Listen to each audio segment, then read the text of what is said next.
الأمور محدثاتها فإن كل محدثة بدعة وكل بدعة ضلالة وكل ضلالة في النار. أما بعد. Hadirin kaum muslimin rahimani wa rahimakumullah jami'an. Alhamdulillah, kita bersyukur kepada Allah Subhanahu wa taala pada kesempatan siang hari ini kita bisa melakukan kegiatan talabul ilmi, memanfaatkan waktu yang tinggal sebentar. Kami akan sampaikan kehidupan seorang mukmin yang satu dengan mukmin yang lainnya.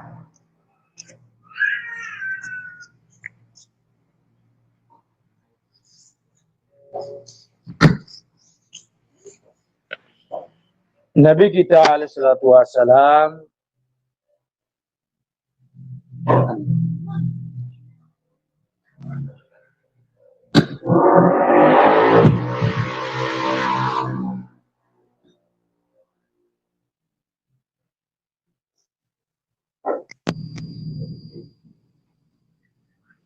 dalam hadis yang sahih menyebutkan tentang kehidupan seorang mukmin yang satu dengan mukmin yang lainnya. Nabi mengatakan al-mu'min lil-mu'min kal-bunyan. Seorang mukmin yang satu dengan mukmin yang lainnya adalah seperti bangunan.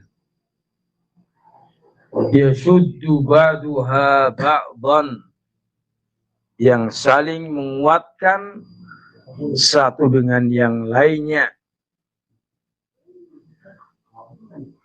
Wa shabbaka baina asabi'ihi, dan beliau kemudian mengeratkan satu tangannya dengan tangan yang berikutnya. Ya, ini seperti ini yang dimaksudkan. Wasyabbaka baina asabihi, memasukkan jari yang satu dengan jari yang satunya dan menguatkan semisal ini. Itulah penggambaran seorang mukmin yang satu dengan mukmin yang lainnya, untuk saling bantu-membantu, untuk saling bantu-membantu bertahun di atas kebenaran, saling menguatkan seorang mukmin yang satu dengan mukmin yang lainnya. Artinya dilarang seorang mukmin merobohkan mukmin yang lain. Seorang mukmin menyakiti mukmin yang lain, itu adalah sesuatu yang dilarang. Itu bukan sifat seorang yang beriman. Sifat orang yang beriman adalah innamal mu'minuna ikhwatun.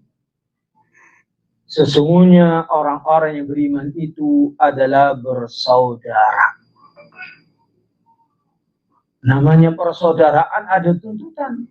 Saling mencintai, saling menghormati, saling merahmati, saling membantu agar semakin kuat dan kokoh, saling menguatkan agar supaya iman dan takwa kita semakin kuat, saling menguatkan fisik kita, yang sakit diobati, yang kurang ditambal,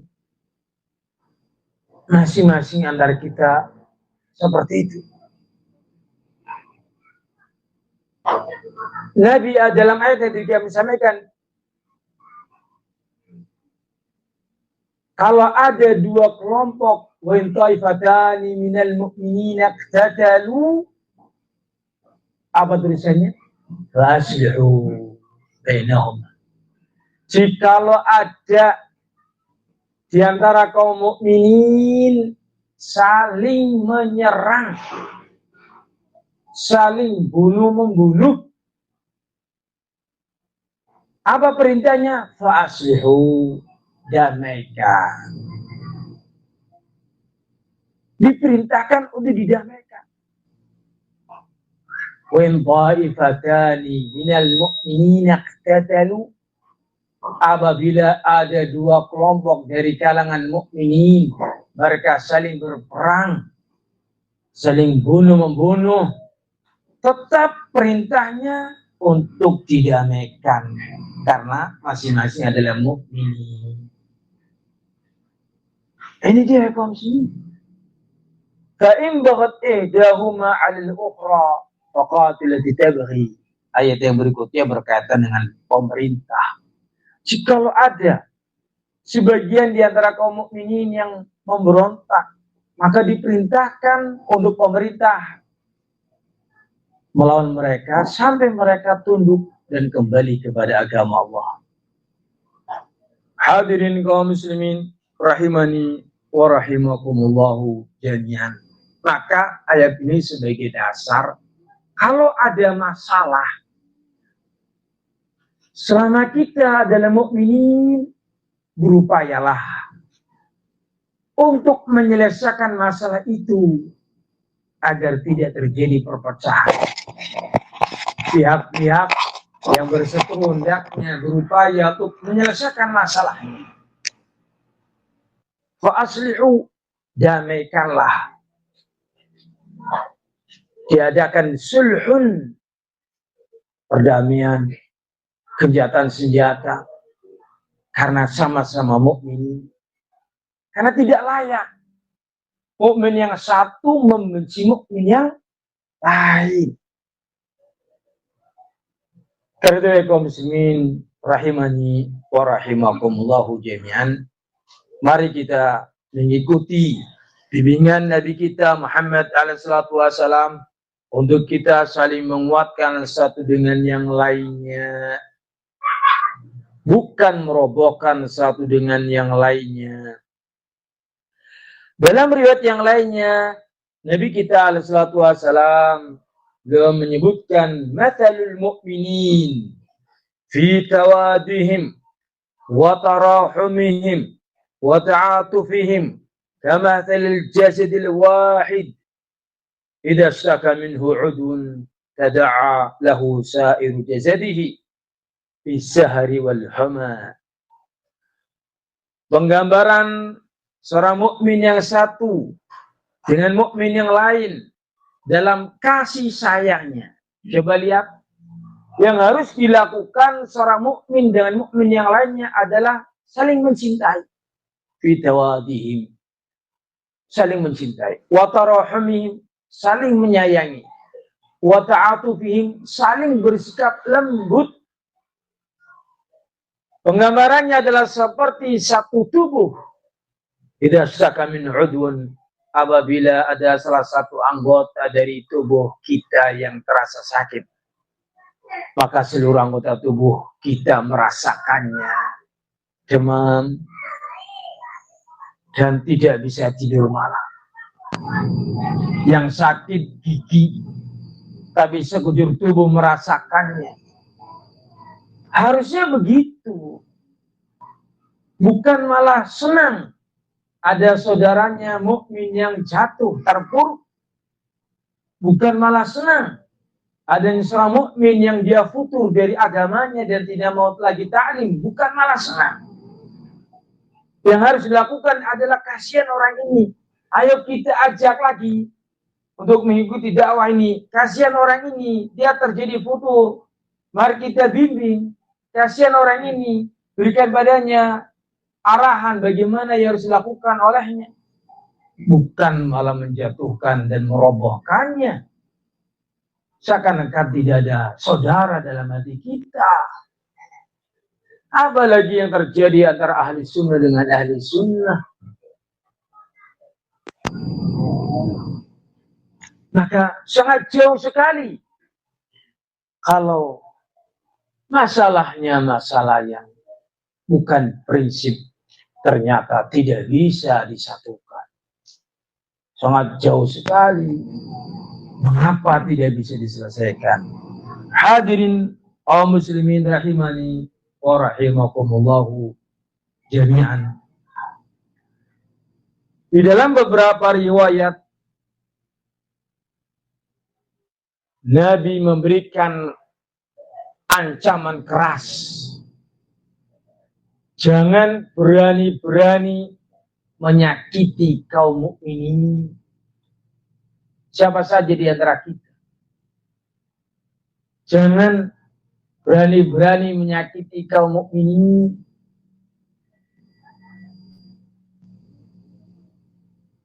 Karena Allah lah yang akan menghadapi kita. Sekali lagi, perhatikan, kita ahli sunnah. Allah subhanahu wa ta'ala berfirman dalam hadits qudsi, "Man 'adali waliyan faqad adantuhu bil harbi." Barang siapa yang menyakiti waliku, maka akulah yang akan mengobarkan perang melawannya. Siapa wali Allah itu? Disebutkan dalam Al-Quran, "Ala inna awliya Allahi la khafun alaihim wa lahum yazanun alladhina amanu wa kanu yattaqun." Ketahuilah sesungguhnya para wali-wali Allah, mereka tidak ada rasa takut dan tidak ada rasa sedih. Mereka wali-wali Allah adalah orang yang beriman dan bertakwa. Ketika kita melihat orang itu salafi, dia imannya sesuai dengan imannya salaf, yakni mengikuti salaf maksud saya.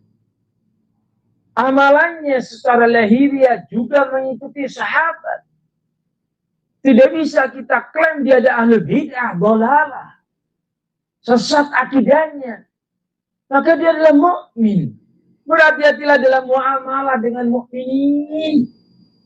Jangan menyakitinya, jangan merendahkannya, jangan kau menghinakannya, jangan kau menjauhinya dan membaikotnya, bahkan tidak mau menjawab salam. Menjawab salam itu perkara wajib. Beda hanya memberi salam. Allah sebutkan, "Idza huyyitum bi tahiyyatin fahayyu bi ahsani minha aw rudduha." Apabila kalian diberikan penghormatan dengan penghormatan Islam, yaitu ucapan salam, maka balaslah penghormatan itu dengan yang lebih baik atau minimalnya sepadanya.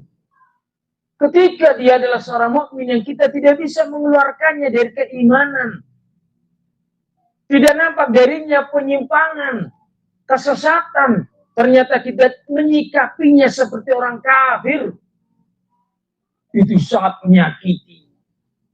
Berhati-hatilah. Takutlah kepada Allah.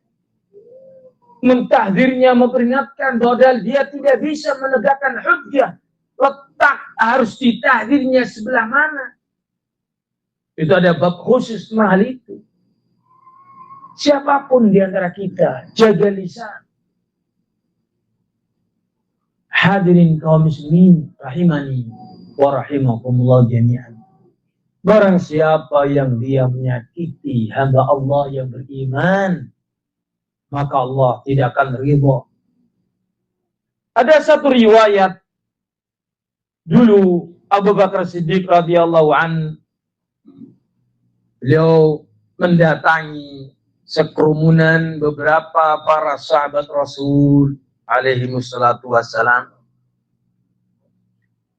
Terjadilah dialog antara Abu Bakar Siddiq radhiyallahu an dengan para sahabat-sahabat yang ada di saat itu. Terjadi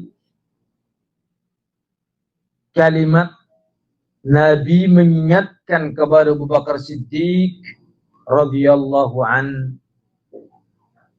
"Ya Abu Bakar, wahai Abu Bakar Siddiq radhiyallahu an, apakah engkau membuat marah mereka? Ya Abu Bakar, la in kunta abghadtahum laqad aghdabta rabbak." Wahai Abu Bakar, jikalau engkau membuat marah mereka, maka sungguh engkau telah membuat marah terhadap Rabbmu. Hadirin kaum muslimin rahimani wa rahimakumullahu jami'an. Perhatikanlah dalam hadis ini Abu Bakar Siddiq radhiyallahu an diingatkan oleh Nabi agar jangan membuat marah kepada para sahabat yang lain, kaum mukminun mereka.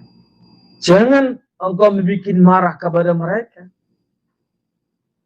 Kalau engkau membuat marah kepada mereka, orang-orang yang beriman, itu maknanya engkau telah membuat murka Allah Subhanahu wa ta'ala. Apa kita tidak takut dengan kita menuduh sana, menuduh sini, menghibah sana, menghibah sini,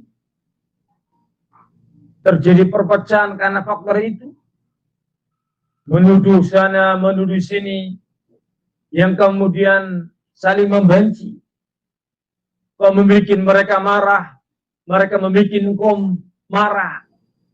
Ketahuilah, ketika kita meyakini dia adalah seorang salafi, tidak nampak pada diri dia penyimpangan, berhati-hatilah, jangan kita mendoliminya. Siapapun di antara kita, ini syariat yang harus kita pegangi erat-erat. Hadirin kaum muslimin rahimani wa rahimakumullahu jami'an.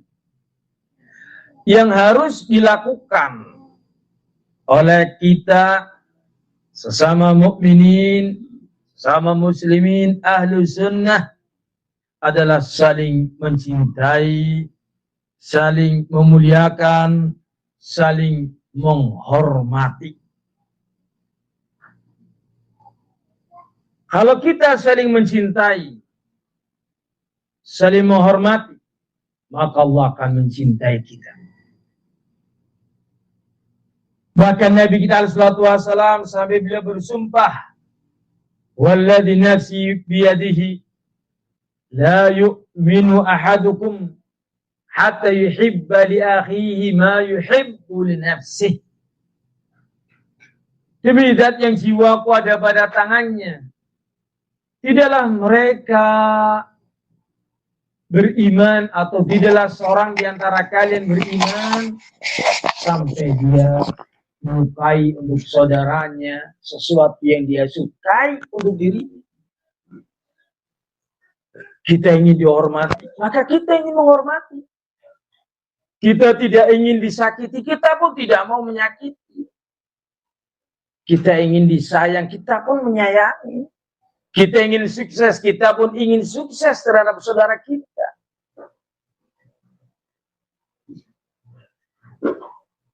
Ternyata yang terjadi adalah kebalikannya. Sesama ahlu sunnah mentahdzir, sesama ahlu sunnah membaikot, sama ahlu sunnah mencela.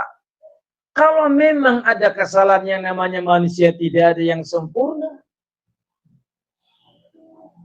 maka dinasihati dengan baik. Bukan disakiti, dicela dan dihina. Itu yang harus kita lakukan oleh kaum muslimin. Atau mungkin engkau telah meyakini fulan ini adalah ahlu bid'ah, harus dibekot dan ditahdir dan diperingatkan manusia darinya, tidak boleh hadir ke majlisnya. Tegakkan hujjah. Nasihati dulu si fulan al-bid'ah atau jatuh pada bid'ah. Dan kemudian dibekot dan tidak boleh orang mendatangi taklimnya.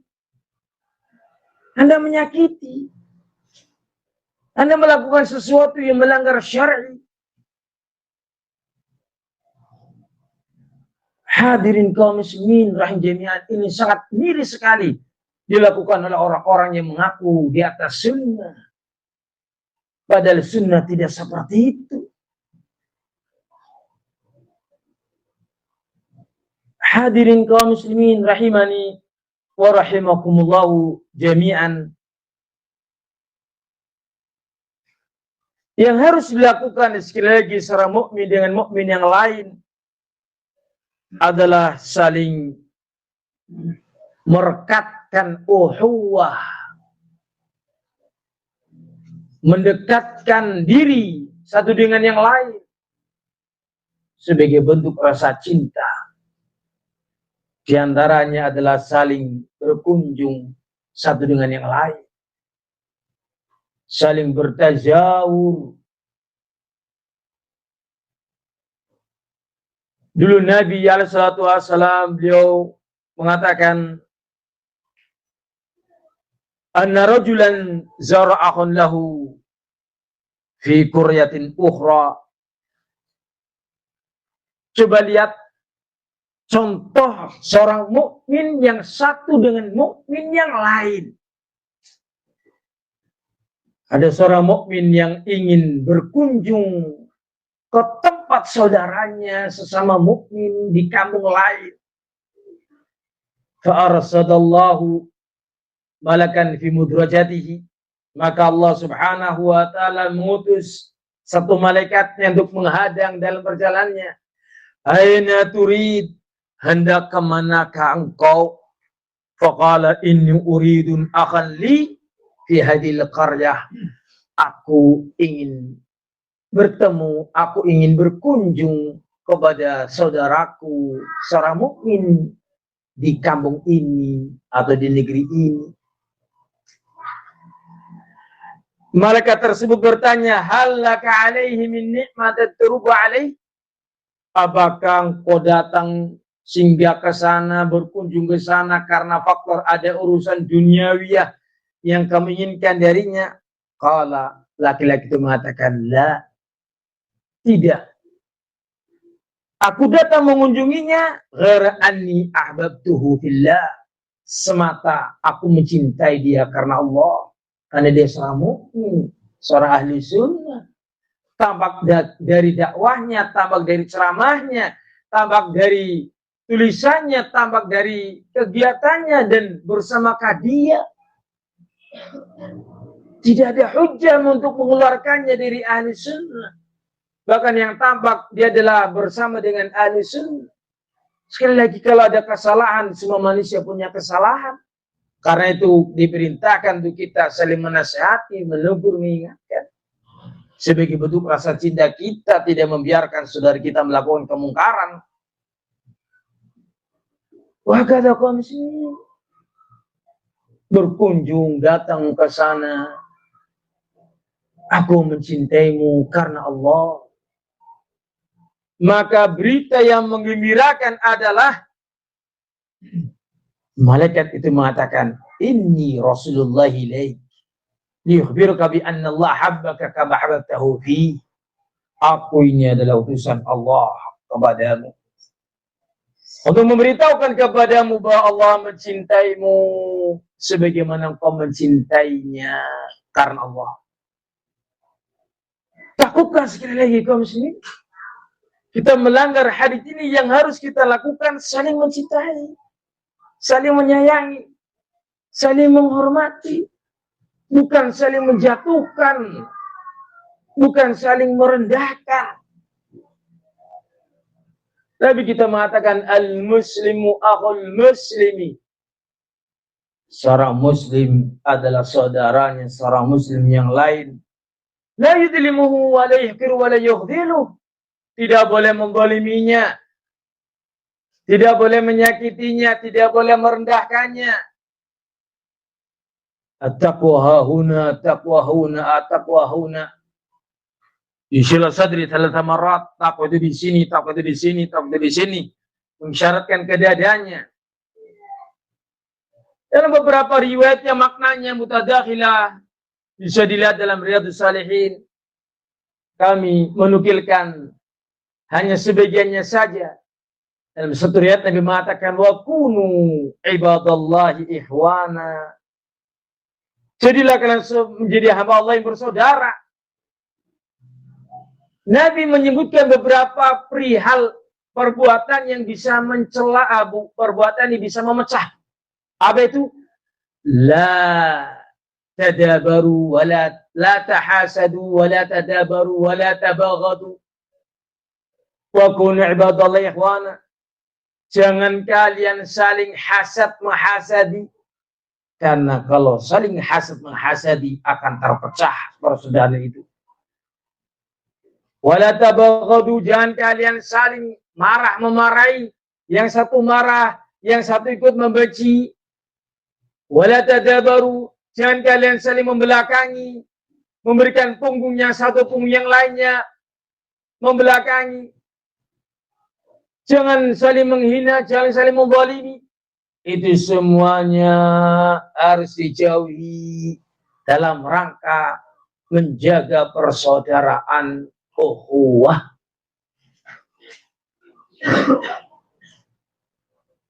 Kita dididik menjaga persatuan. Kita dididik menjaga persaudaraan sesama mukminin.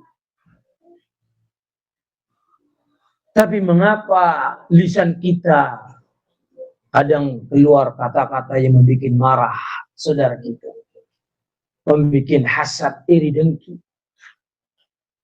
kemudian saling membelakangi dan tidak tegur salam, bahkan menghalangi orang untuk datang ke majelis ta'lim, yang mana orang yang menyampaikan ta'lim itu adalah orang yang dikenal di atas dakwah salafiyah. Ada apa sesungguhnya ini? Ada apa? Wa kunu ibadallahi ikhwana. Jadilah hamba Allah yang bersaudara. Ada kepentingan apa di balik itu semuanya? Apakah engkau tidak takut kepada Allah Subhanahu wa ta'ala?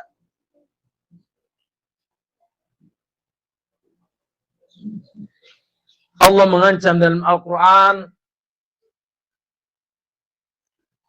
orang-orang yang menginginkan terjadinya kerusakan di tengah-tengah umat Islam, diancam dengan azab. Perhatikan dalam surat Al-Ahzab ayat yang ke-58, Allah berfirman, "Walladzina yu'dzunal mu'minina wal mu'minat bighairi maktasabu faqad ihtamalu buhtanan 'aziman buhtanan wa itsman mubina." Dan orang-orang yang menginginkan menyakiti kaum mukminin dan menyakiti kaum mukminat dengan sebab yang mereka tidak lakukan, dengan sebab apa yang mereka tidak lakukan. Kalau ada sebab dia membunuh, maka dibunuh. Boleh itu Pak, hukum qisas. Kalau dia mencuri kemudian dipotong tangan, itu ada hukumnya dalam agama. Kalau dia melakukan perbuatan zina muhsan dan ketahuan, ada saksi atau dia mengaku, ditegakkan hukum had, menyakiti fisiknya sampai mati, dirajam. Tapi ketika tidak ada perbuatan yang dilakukan olehnya, kemudian kita menyakitinya, menuduhnya dengan tuduhan yang tidak pernah dia lakukan,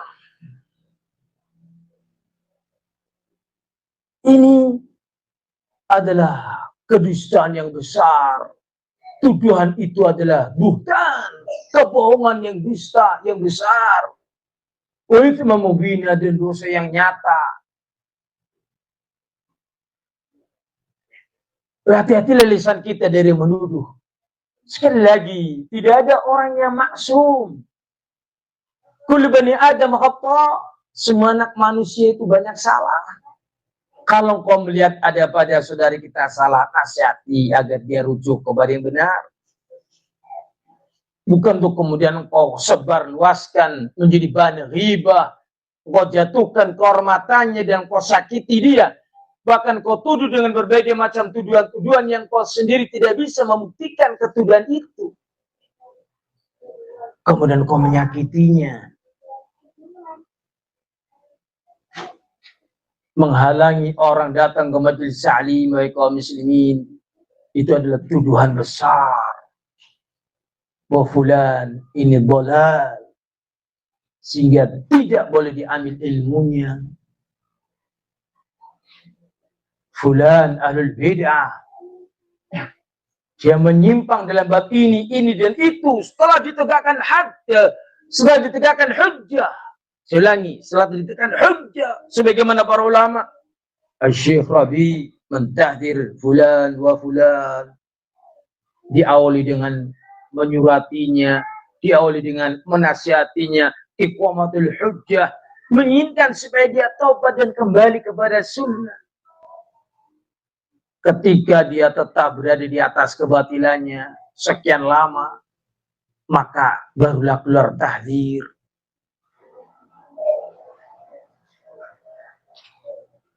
Di antara bentuk tahdzir itu, jangan mendatangi majelis taklimnya, karena dia sesat, kan begitu harusnya.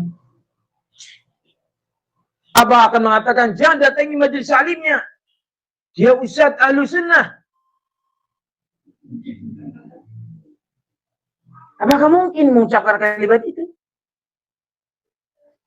Konsekuensinya besar, tanfirun nas, menjauhkan orang dari dakwah, itu pasalnya besar, itu tadlil, penyesatan. Harusnya orang itu diperintah, harusnya orang itu diajak mengikuti taklimnya Ahlus Sunnah, dai-nya dai salafi, dikenal sebagai orang yang mendakwakan sunnah, dikenal dalam taklimnya, bisa dilihat di rekaman-rekamannya, bisa dilihat di pondoknya, kurikulum pondoknya, dan yang paling mudah untuk mengenal seseorang, dia bersama siapa.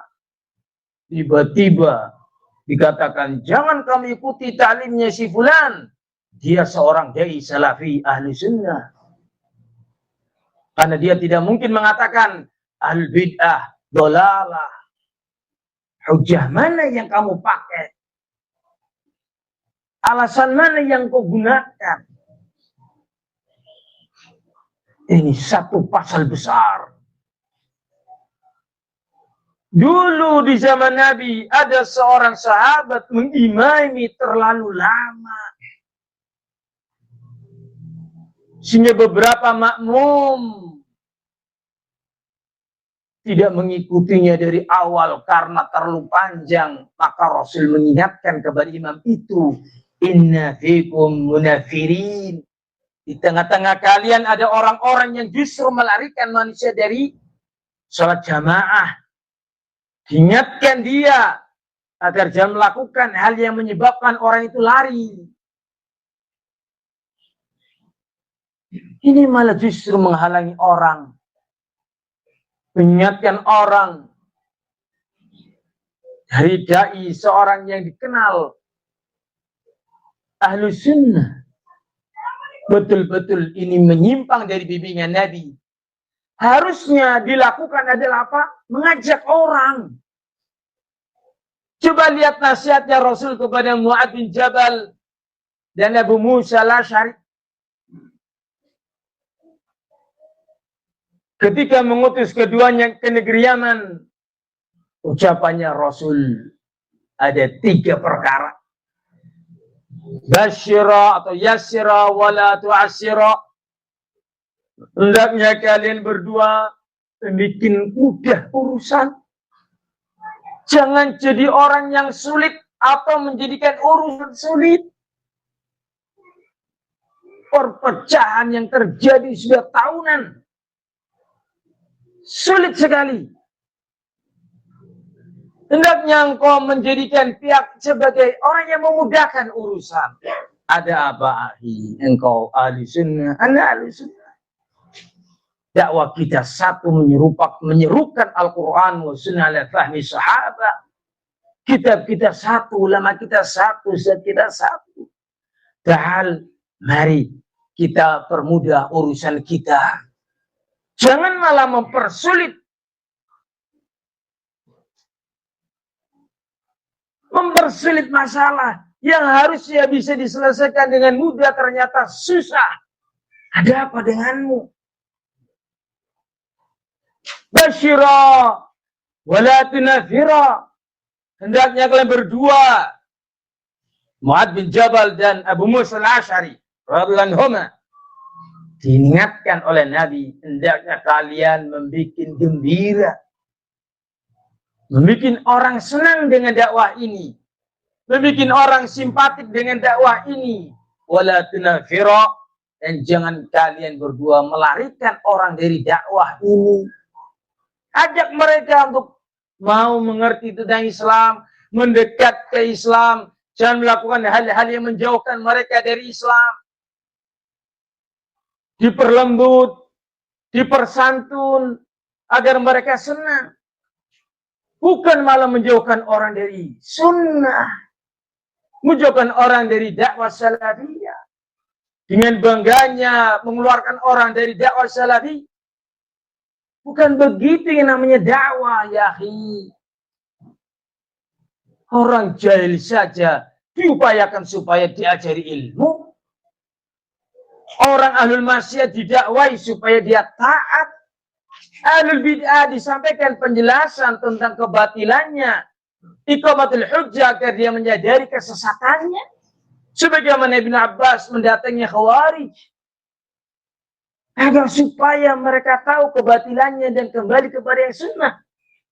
Ini malah yang ahlu sunnah. Dijauhkan dari dakwah salafiyah, dari sunnah. Dengan permasalahan yang bisa diselesaikan dengan mudah. Karena kita sama-sama salafi. Kecuali kalau ada salah satu di antara bid'ah. Itu urusannya lain lagi. Tapi tetap walaupun itu bid'ah. Kita diperintahkan untuk menasihah, menasihati. Sekadar dengan kebidahannya. Kalau di awamun nas, atau orang yang ikut-ikutan, kita beritahukan padanya. Bukankah ayat Al-Quran menyebutkan ud'u ila sabili rabbika bil hikmah? Hajat manusia itu, dakwai mereka dengan cara hikmah, yakni menyampaikan ilmu agar mereka cinta.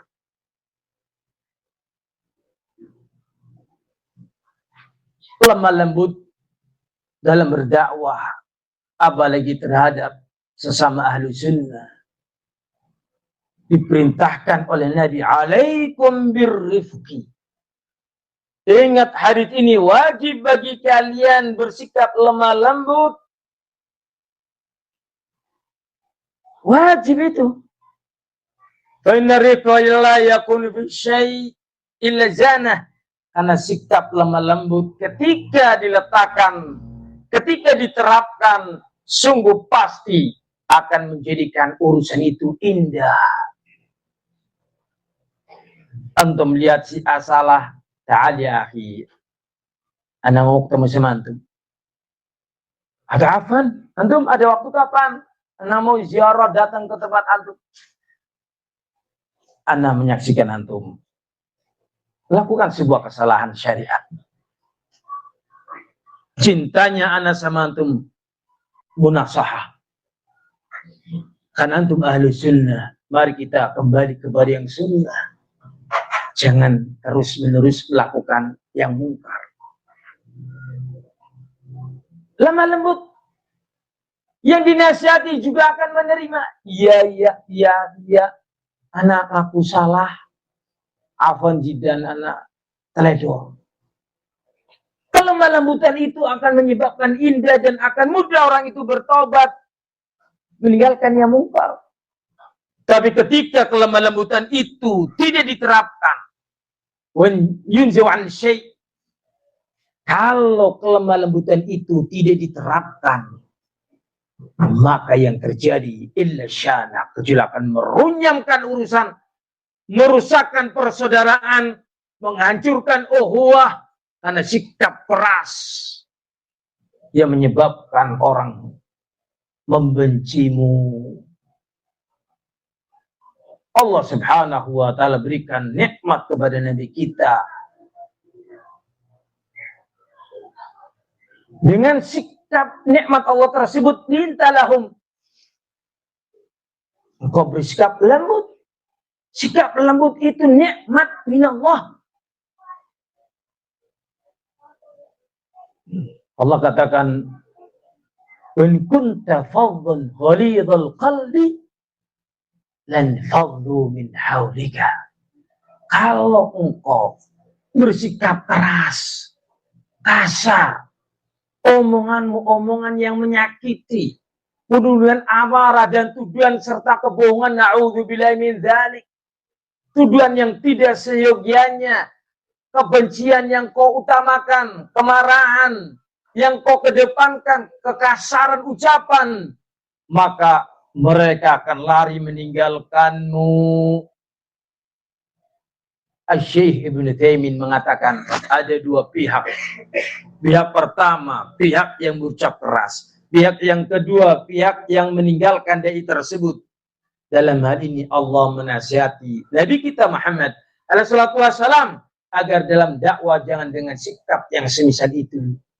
Kalau engkau melakukan hal itu, mereka akan meninggalkanmu. Kata Syekh, Allah tidak mencela para sahabat. Kalau Nabi bersikap kasar, kemudian para sahabat meninggalkannya, Allah tidak mencerca para sahabat, tetapi yang dicela adalah Rasulnya. Kalau bersikap yang semisal itu. Lihat ya kaum muslimin, siapa yang meninggalkan kita? Ahlus sunnah, salafiyin sudah tidak mau duduk dengan saya umpamanya. Koreksi dakwahnya saya harusnya. Ada apa ini ikhwan-ikhwan tidak mau datang? Ada apa ini? Ikhwan-ikhwan Ahlus sunnah tidak mau datang. Harusnya yang dikoreksi kitanya.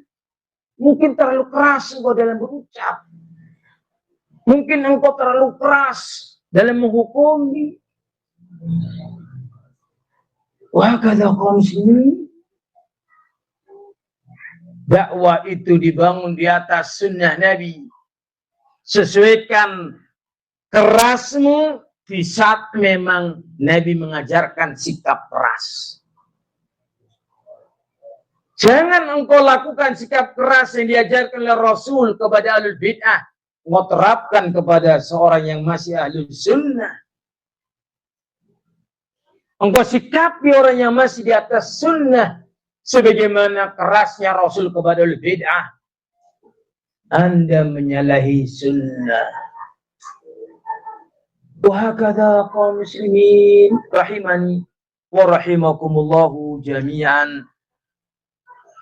Yang harus kita lakukan kaum muslimin sekali lagi membangun cinta kasih di antara kita, karena itu adalah perkara yang wajib. Saya akan bacakan beberapa dalil tentang hal ini.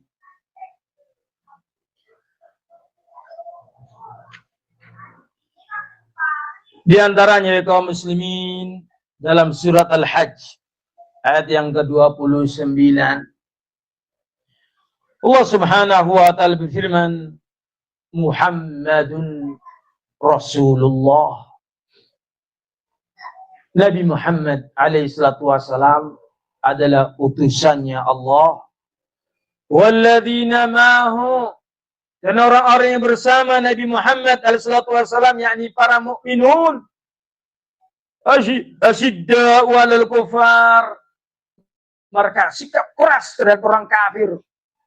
Ruhama'u bainahum, dan mereka saling kasih sayang antar mereka. Jangan kebalik. Apa itu? Kepada orang yang beriman keras. Kebalik Anda menyalahi ayat ini. Ya Ustaz, dia memang salafi tapi dia punya salah. Terus bagaimana? Ya saya tinggalkan, saya tahdir dia, saya peringatkan umat darinya. Apakah sudah sampai tingkatan itu? Kesalahan dalam bidang apa? Tidak seorang pun maksum. Tidak seorang pun lepas dari kesalahan. Apakah sudah saatnya di seperti itu kan? Gua menyikapi dengan asyidda, keras. Hadirin kaum muslimin rahimani wa rahimakumullahu jami'an. Orang kafir saja dibagi menjadi 4 dalam syariat Islam. Yang satu yang boleh disakiti, kafir harbi. Kafir pertama, kafir dhimmi, kafir yang tinggal di bawah pemimpin kaum muslimin. Dia hidup di negara kaum muslimin. Mereka diperbolehkan tinggal, bahkan diperbolehkan mengamalkan ibadah mereka, tetapi harus membayar jizyah, upeti. Tapi tidak boleh disakiti mereka. Lakum dinukum waliyadin atau la ikraha fiddin, tidak ada paksaan dalam beragama. Tapi tetap mereka diawasi, tidak boleh melakukan manuver yang jelek. Harus membayar upeti, tapi tidak boleh disakiti. Kafir zimmi itu. Kafir muahad, kafir yang ada di negeri kafir, tapi dua negeri itu, negeri muslim dengan negeri kafir itu ada perjanjian damai. Sebagaimana dulu sulhul Hudaybiyah, Nabi di Madinah berserta kaum musyrikin Quraisy ada di Makkah, tidak boleh saling menyerang, tidak boleh saling membunuh. Kafir dia, tapi tidak boleh kita membunuhnya. Bahkan yang membunuh kafir muahad itu tidak mencium bau surga. Nabi mengatakan, man qatala muahadan fi kunhihi lam yarih raihatal jannah. Barang siapa yang membunuh kafir yang muahad dalam keadaan dia terjadi muahad, adanya perjanjian damai, dibunuh, maka yang membunuh tidak akan mencium bau surga.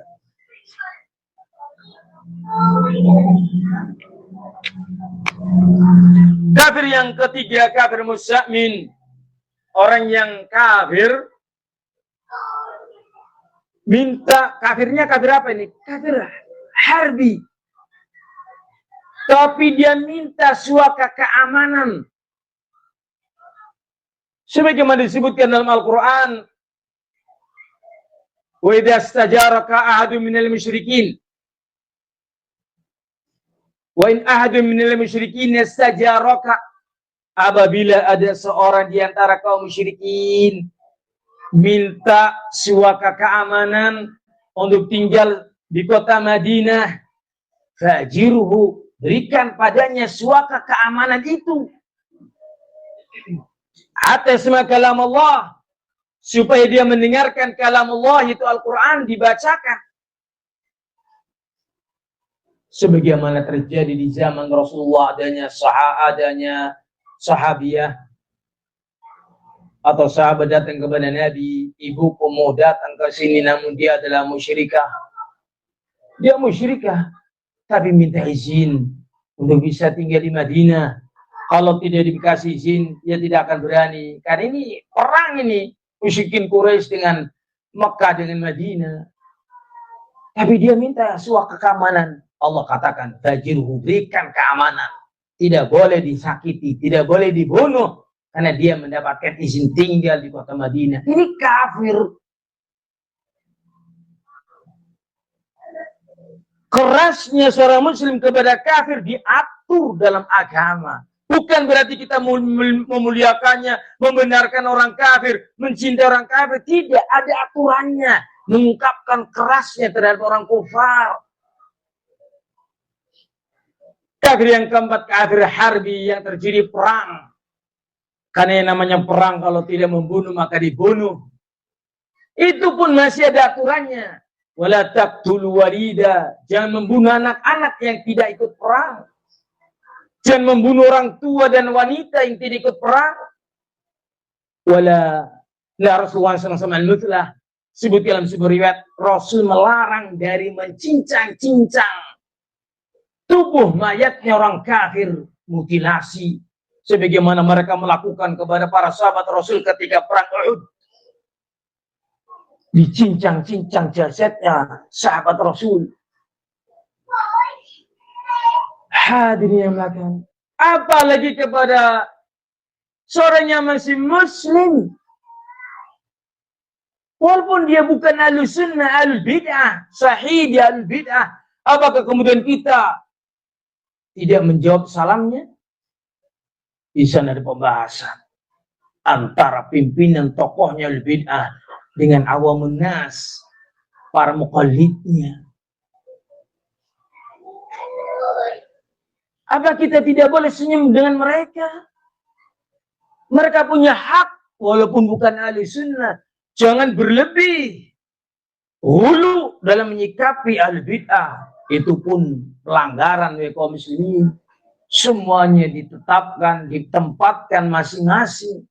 Bapak lagi masih dengan ahli sunnah.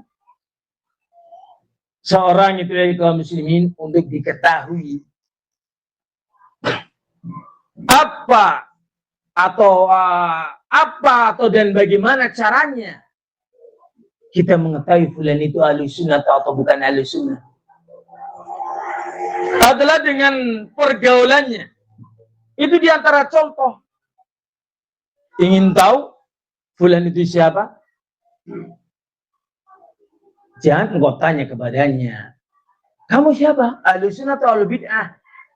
Jangan engkau tanya kepadanya. Anil mar'i la tas'al an was'al qarinahu. Tentang seorang jangan kau tanyakan, kamu siapa? Dia akan bersembunyi, dia akan menyembunyikan jati dirinya, dia akan mengungkapkan yang tidak benar. Walakin tetapi lihat teman dekatnya. Al-mar'u ma'aman ahab. Seorang itu pasti bersama dengan siapa yang dia cintai. Kalau ditanya, antum salafi? Oh ya salafi. Tapi lihat pergaulannya. Oh dia ternyata dengan sebelah. Ya sudah. Dia bersama mereka berarti. Pengakuan dari lisannya tidak terpakai. Karena apa? Pergaulan itu sebagai bukti. Siapa itu? Wah kata kaum muslimin. Al-mar'u ma'aman ahab. Seorang akan bersama dengan siapa yang dia cintai. Kalau engkau mau bertanya tentang seseorang, ma'aman huwa, ma'aman anta, bersama siapakah engkau dalam dakwahmu, bersama siapakah engkau dalam bergaul. Hadirin kaum muslimin, ketika saudari kita ini bergaul dengan ahlu sunnah, dia mengamalkan sunnah, dia komitmen dengan dakwah salafiyah, dia talim dengan ahlu sunnah, dia belajar dengan ulama dan asatidzah ahlu sunnah, maka dia ahlu sunnah. Kita tidak punya hujjah mengeluarkannya dari ahlu sunnah kecuali engkau iqamatul hujjah dan menasihati dan mengingatkan. Jangan gegabah kaum muslimin mengeluarkan orang dari salafi. Itu perkaranya besar di hadapan Allah Subhanahu wa taala.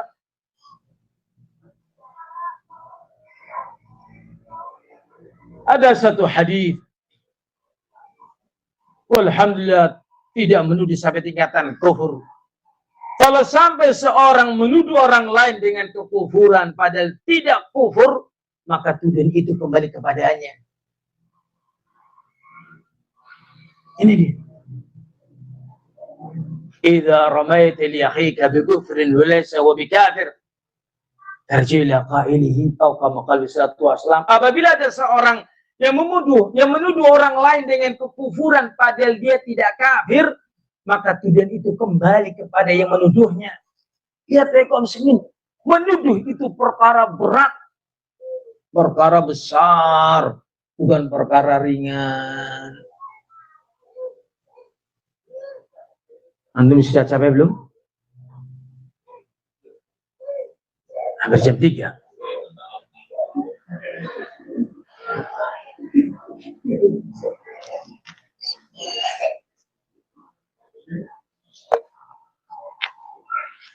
Kami akan sampaikan beberapa dalil kaum muslimin ahlu sunnah.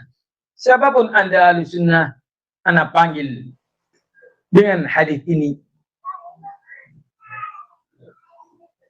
Syarat seorang mendapatkan manisnya iman. Ada 3 hal disebut oleh Nabi sallallahu alaihi wasallam. Thalathun man kunna fi wajada bihinna halawatal iman. Ada 3 hal yang barang siapa memiliki 3-tiganya, maka dia akan merasakan lezatnya iman. Yang pertama, ayakunallahu wa rasuluhu ahabilaihi mimma siwahuma. Hendaknya Allah dan Rasulnya lebih engkau cintai daripada yang lain, dengan mengedepankan perintah Allah daripada perintah orang lain, mendahulukan ajaran Nabi daripada orang lain. Anda akan merasakan nikmatnya iman. Rasul begini, Rasul begini. Ada orang yang mengajarkan kita untuk menyelisihinya, jangan ikuti. Rasul mengajarkan kita saling mencintai di atas iman. Ada orang yang menyebarkan kebencian di antara kita, jangan ikuti itu. Karena seruannya bertentangan dengan Nabi SAW.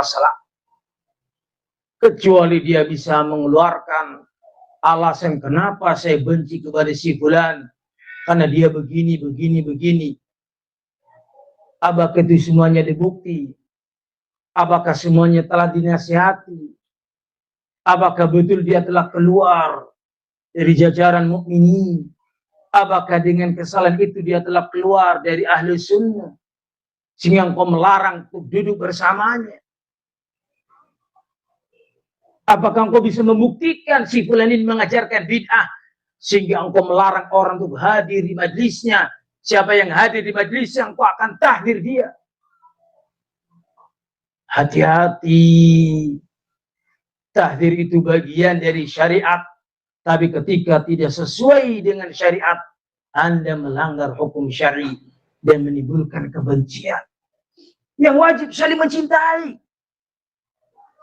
Yang kedua, Nabi mengatakan, ayuhibbal mar'a la yuhibbuhu illa lillah. Tidaklah engkau mencintai orang kecuali karena engkau mencintainya karena Allah. Lihat akidahnya, lihat manhajnya, lihat akhlaknya, lihat ibadahnya, tamasuknya dia berpegang teguhnya dia di atas sunnah. Itu yang membuat kita mencintainya karena Allah. Adapun kesalahan, semua manusia punya salah. Hingga dinasihati, ditegur.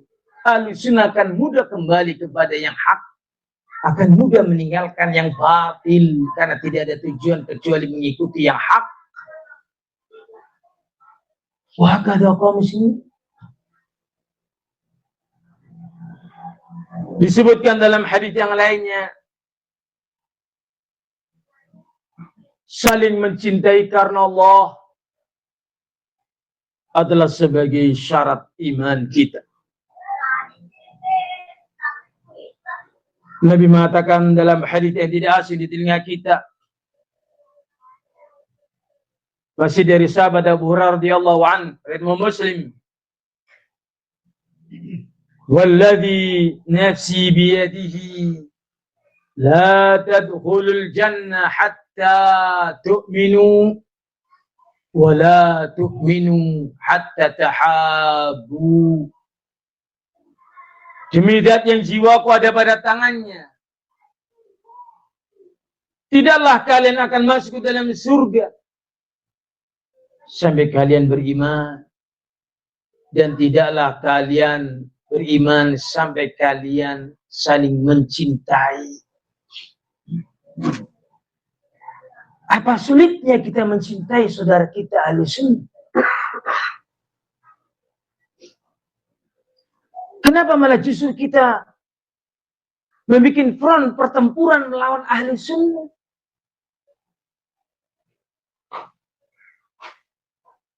Kenapa kita tidak mencintai mereka-mereka yang di atas dakwah salafiyah yang wajib kita cintai? Kenapa malah justru kita membencinya dan kita marah dengannya? Ada apa itu? Perhatikan. Kalian tidak akan beriman sampai kalian sering mencintai karena Allah. Ataukah seorang mengatakan, saya membenci dia karena Allah, sehingga saya peringatkan umat agar jangan duduk di majelisnya. Saya membenci dia karena Allah. Tolong sampaikan perihal apa itu? Jangan ikuti suruhan kebencian itu. Tolong beritahukan sisi mana pelanggaran syariatnya. Apakah saya ini seorang musyrik yang mengajarkan kesyirikan? Pantas kalau engkau menyebarkan orang untuk tidak datang ke majelis syahlim. Apakah saya mengajarkan pemahaman Khawarij atau Mu'tazilah sehingga engkau melarang orang untuk datang ke majelisnya saya? Apakah engkau melihat itu sehingga engkau membenciku karena Allah? Kalau salah membenci, urusannya adalah dengan Allah Azza wa Jalla. Yang harusnya engkau cintai karena Allah, engkau benci tanpa adanya alasan yang syar'i. Ini seruan yang menyesatkan. Jangan didengarkan, jangan diikuti. Kecuali engkau tahu dan engkau telah menasihati dan engkau telah ini dan itu kepada si fulan, baru kemudian engkau akan bisa dengan lantang mentahdirnya. Hadirin kaum muslimin jami'an, maka marilah kita menjalin ukhuwah. Wa kunu ibadallahi ikhwana. Jadilah kalian hamba-hamba Allah yang beriman. Dulu Nabi SAW dalam hal ini kewajiban mencintai orang yang mukmin. Contohnya mencintai kaum Ansar. Nabi mengatakan tentang kaum Ansar, la yuhibbuhum illa mu'min. Tidaklah mencintai kaum Ansar kecuali dia pasti mukmin. Wala yubghiduhum illa munafiq. Dan tidaklah membenci kaum Ansar kecuali dia pasti munafik. Man ahabbahum ahabbahullah. Barang siapa yang mencintai kaum Ansar, maka Allah akan mencintainya. Wa man abghadahum abghadahullah.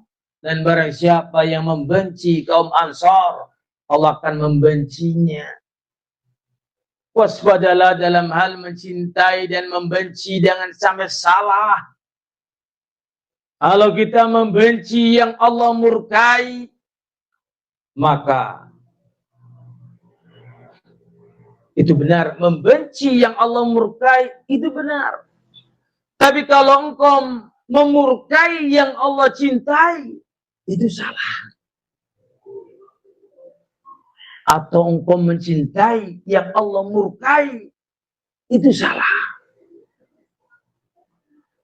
Paskan cinta dan bencimu karena Allah Azza wa Jalla. Jangan sampai salah ya akhi. Kasihan.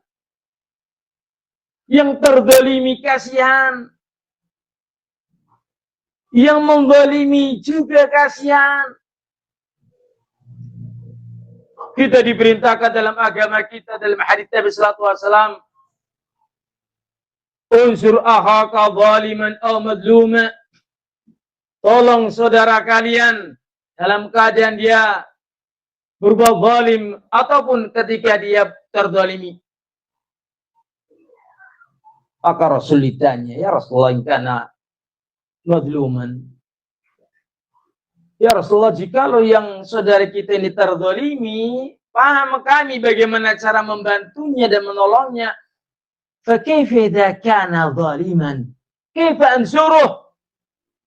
Namun kalau saudaraku ini berbuat zalim, bagaimana aku menolongnya? Qala, Rasul mengatakan, tamnahu aw tajza'an. Engkau cegah dia, engkau lemahkan dia dari perbuatan kezalimannya. Itu adalah cara engkau membelanya dan menolongnya. Perpecahan yang sudah bertahun-tahun dan entah sampai kapan tidak ada ujungnya. Yang itu semuanya sesungguhnya dibangun di atas apa? Wallahu a'lam. Masing-masing pihak hendaknya qomatul hujjah. Karena sesama ahli sunnah sesama salafiyin. Pihak yang terzalimi harus dibantu. Dan pihak yang mendolimi, saudara kita harus dibantu. Siapapun Anda, kita diperintahkan menolongnya. Hadirin kaum muslimin rahim jami'an. Kesalahan apa yang tidak bisa dimaafkan? Sebesar apapun dosa, ketika hamba itu meminta maaf kepada Allah, Allah maafkan itu. Para sahabat dulu musyrikin, para sahabat dulu kafirin, pendosa. Tapi lihat, ketika mereka kembali kepada Allah, Allah pun memaafkan semua dosa mereka. Apakah ada dosa yang tidak bisa dimaafkan? Sehingga terus berkelanjutan takdir itu. Ya kalau itu adalah perkara yang benar dalam mentakdir. Kalau tidak benar, kasihan Anda mentakdir orang yang tidak layak ditakdir. Kau sakiti hatinya selama ini. Dan kau pecah satu dengan yang lain. Engkau pupuk kebencian antar saudara yang satu dengan yang lainnya. Bukan karena faktor yang harusnya dilakukan seperti itu. Orang kafir saja kaum muslimin, kita masih memerintahkan untuk dia bersaudara. Ukhuwah, nasab masih ada. Duniawiyah masih boleh. Urusan keagamaan yang tidak boleh engkau bantu dia. Urusan finansial, kalau itu adalah kakakmu. Atau dia sakit, minta diantar ke rumah sakit, itu adalah saudaramu. Masih. Apalagi orang tua. Yang kafir, yang musyrik masih tetap. Jadi perintahkan berbuat baik. Tapi mengapa kepada ahlu sunnah itu tidak bisa dilakukan? Dosa apa itu yang tanpa maaf? Hadirin kaum muslimin jami'an. Siapapun Anda yang mentahdir mereka, sehingga Anda tidak mau duduk bersamanya.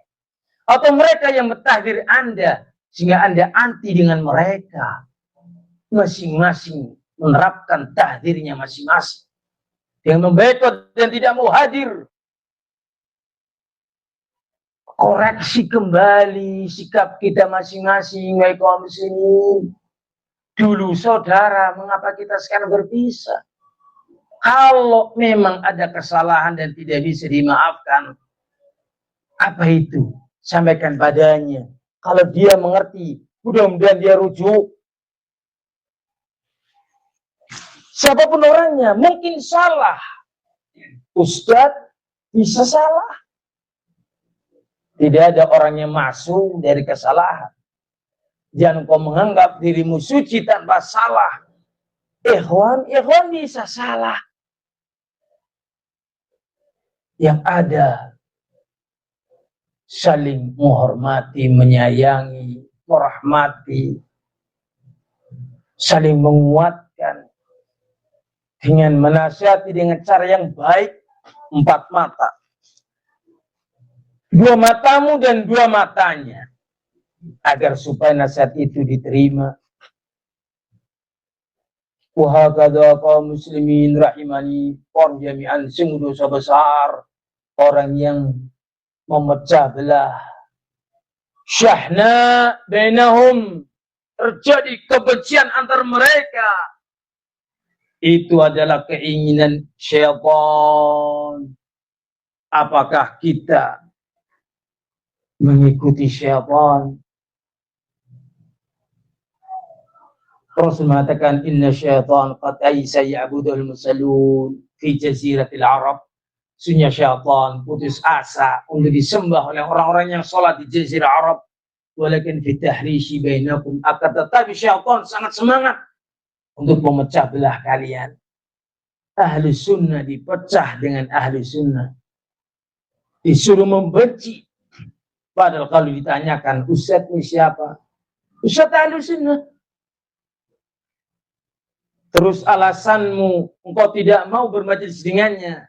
Ada apa? Oh ya, saya tersakiti hatiku. Sedalam apa hatimu tersakiti? Apakah tidak bisa engkau melihat dia sebagai ahli sunnah temanmu? Apakah engkau membencinya lebih daripada al-bid'ah?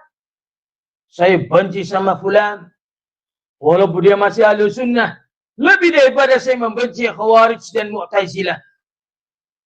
La ya akhi, haram hukumnya.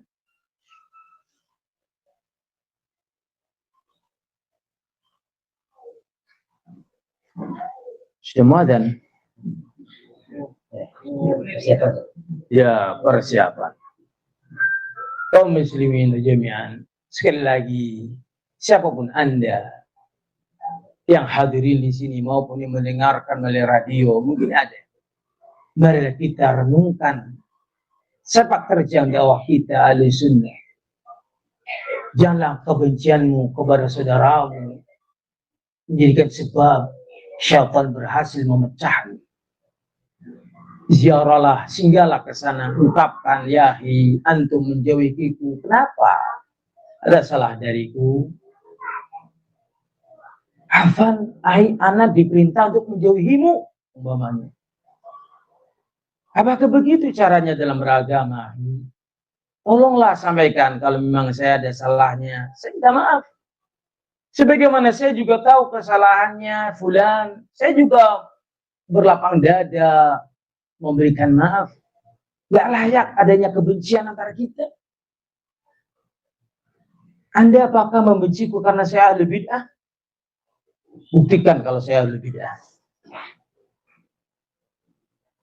Ada orang melarang hadir ke majlis ta'lim, padahal ustadz yang menyampaikannya adalah ahli sunnah. Itu jinayah, dosa besar, menghalangi orang mendapatkan ilmu, dan itu sekaligus menuduh jelek kepada dai itu dan mengeluarkannya dari salafiyah. Karena seorang tidak boleh diambil ilmunya karena pelanggaran besar yang dilakukan olehnya. Itu hinaan dan celaan. Jangan kau ikuti itu. Datangi, jangan sebarkan kebencian. Sebarkanlah saling sayang menyayangi. Yang lalu telah berlalu. Saya tidak akan membencimu karena kau ahli sunnah. Silakan Anda melakukan apapun, saya akan sabar. Saya tidak akan mencintai yang Allah benci, dan saya tidak akan membenci yang Allah cintai. Demikian yang bisa kami sampaikan. Akan datang waktu salat asar, dan salat asar, dan kemudian kita akan lanjutkan. Atau pada salat asar kosong, lanjut. Nggak capek. Badal maghrib ada talim lagi. Besok sudah nggak ada.